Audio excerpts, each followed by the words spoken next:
Möhtərəm, əziz, izzətli möminlər, həmişə olduğu kimi hər kəsdən əvvəl özümə və sizə ədalətli olub uca Allahdan haqqı ilə qorxmağı tövsiyə edirəm. Möhtərəm möminlər, bugünkü xutbəmiz xilaskarlıq missiyyası və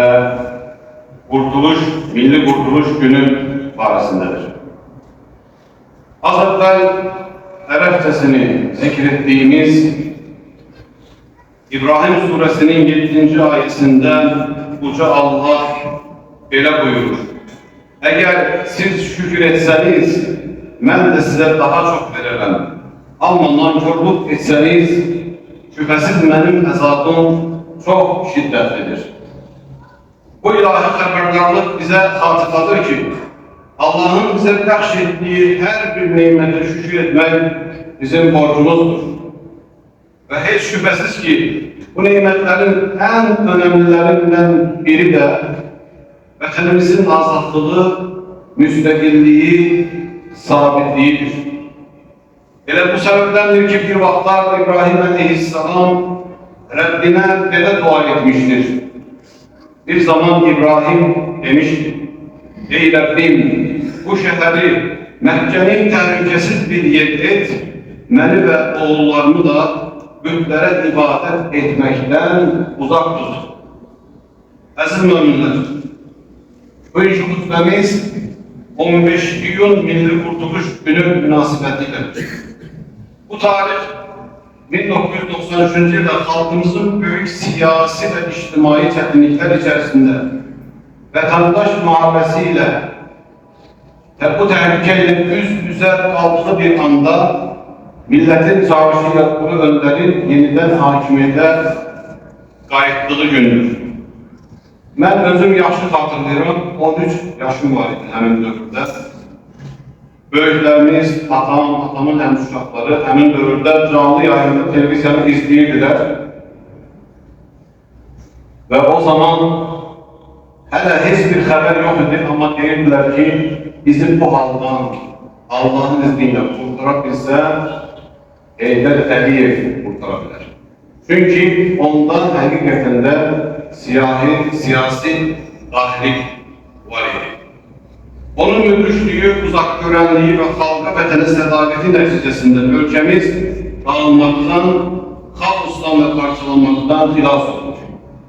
Məhz bu gündən sonra Azərbaycanda sabitlik, hüquq və qanunculuq bərpa olunur.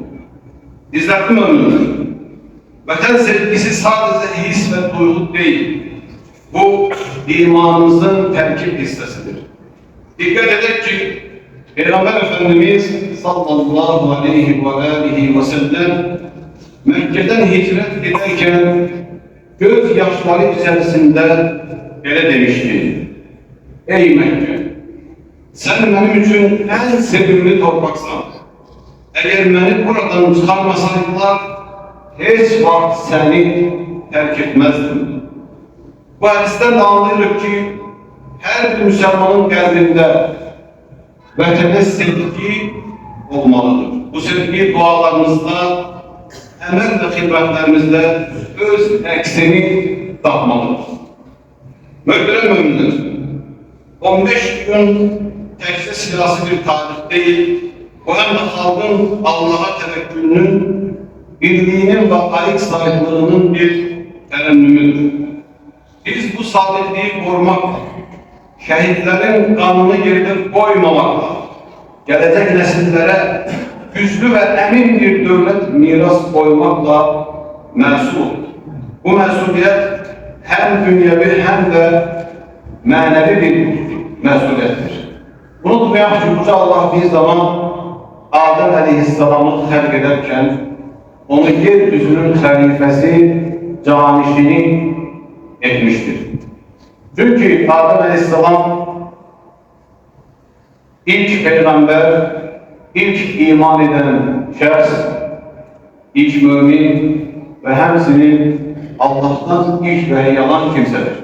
Və Allah Azze ve Celle yeryüzünü imanlı, peyğəmbər olan, vəhiy olan insana və onun nəsillərinə əmanət etmişdir. Möhtərəm əziz izlətli möminlər, xütbəmizi Ali İmran Suresinin 200. ayəsi ilə sonlandırıram.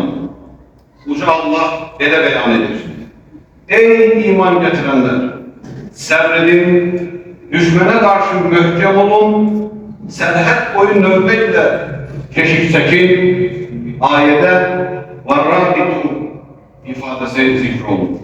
Yəni, bir-birinizə sarılmış, bir-birinizə qol-qola girmiş, bir-birinizə arxalanmış şəkildə, bir-birinizə kömək edərək, dəstək duraraq düşmənə qarşı sipər olun, sərhəd boyu keşiş çəkin.